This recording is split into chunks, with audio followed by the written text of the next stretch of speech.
Hai. Jamani, habari za asubuhi wa Kenya.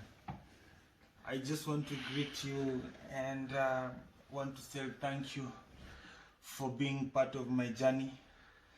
Kenyans and East Africa, I want to thank you for being part of my suffering. Thanks for loving me.